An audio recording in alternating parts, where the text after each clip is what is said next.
It has been alleged that he died from a heart attack at the age of 28 in Williamsburg, Virginia.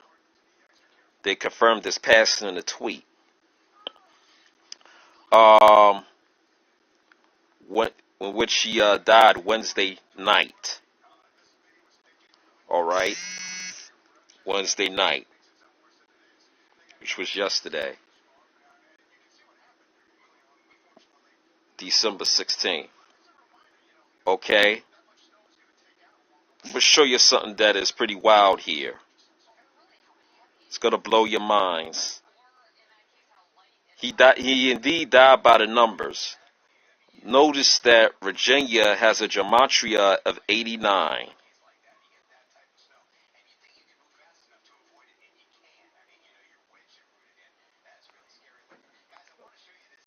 But let me see something else too. There's a couple other things I want to look at as well.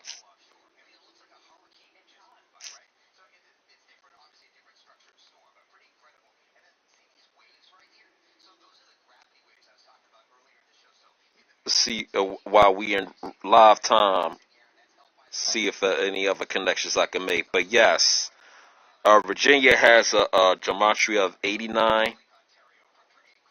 Also, look at the score. 2 days before he passed away, the Ravens won against the Cleveland Browns 47-42, which is a total of 89 points in the game, which is related to Virginia having a gematria of 89. Now, Zachary Hubbard, he did a little video on Lorenzo Taliaferro. So, in which he talked about this game, in which he said something that when there's usually a major game, there's a death of a former football player on the team. This guy was only 28 years old, and he's from Virginia, as a matter of fact. Let me see if I can pull his bio up.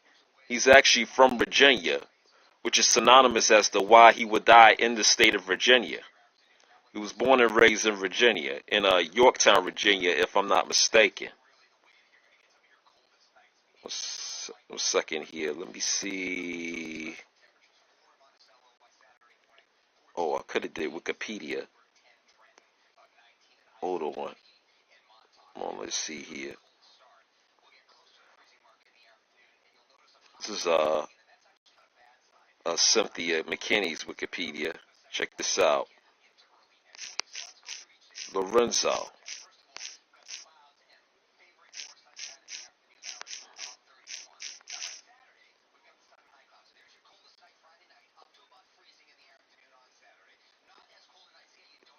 Check this out, y'all. He was born on December 23rd, 1991. Wow, it's kind of interesting. He died a week before his 29th birthday. And he's from Yorktown, Virginia.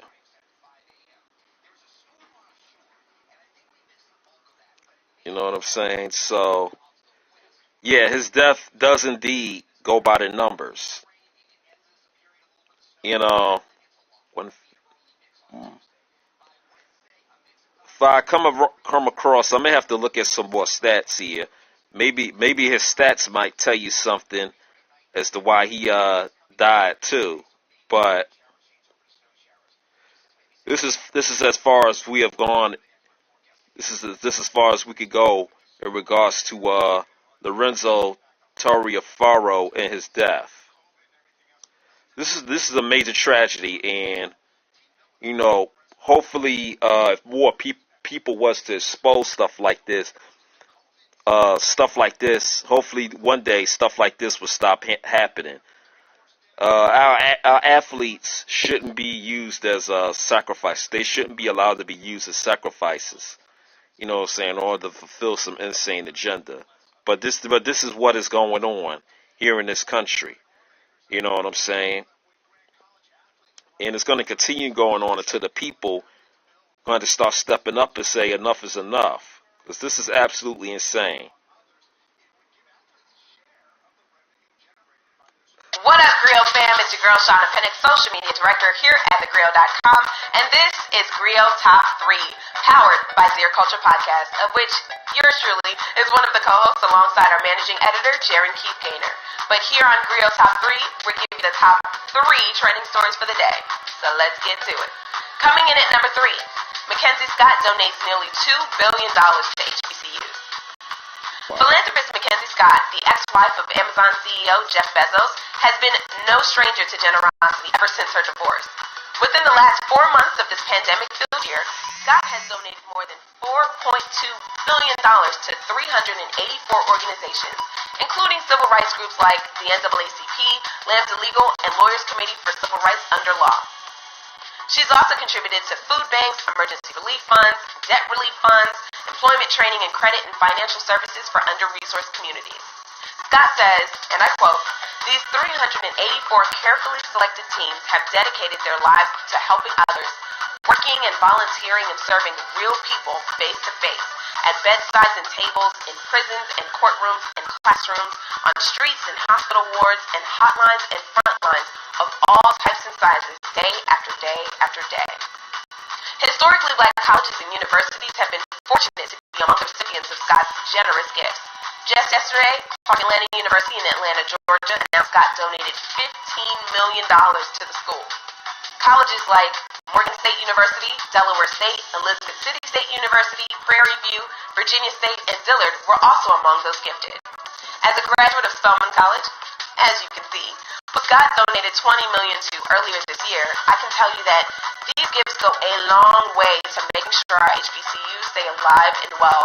And considering that they're out here educating #us, yeah, I couldn't be happier.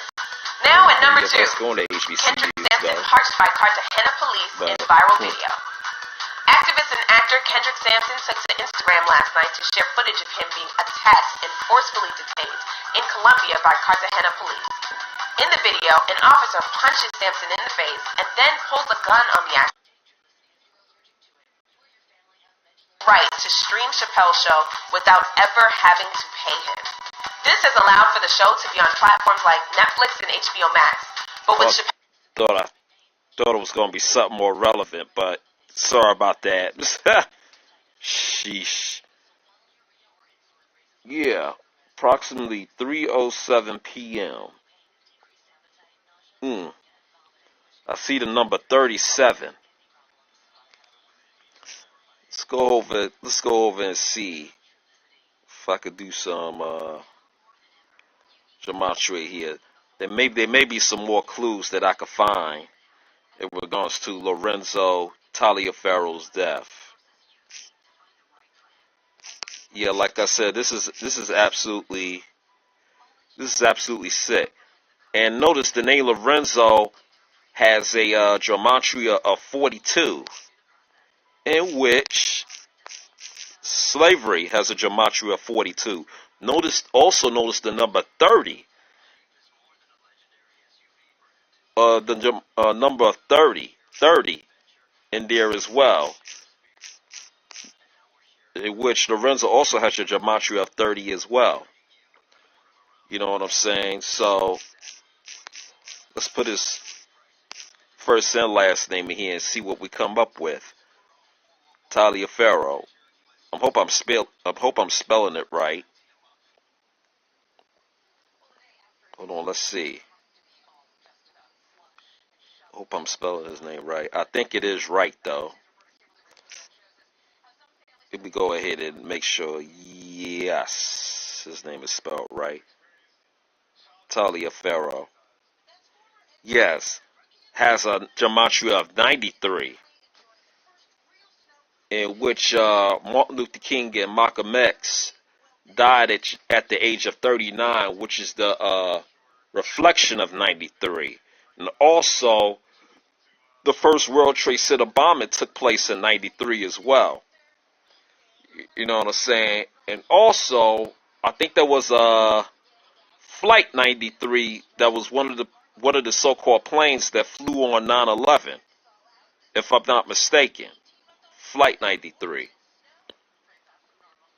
So, Yeah, so that number is also very significant as well. You know what I mean? So yeah, so this guy's definitely was a sacrifice.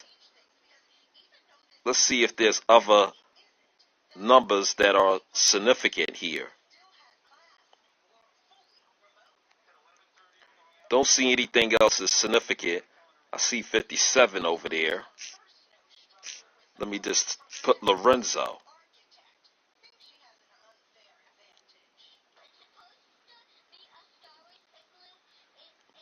But if there's anything significant that I may find, I'll definitely gonna post up in another video. But other than that, I would just give y'all a breakdown as to how athletes such as Lorenzo Taliaferro has died by the numbers.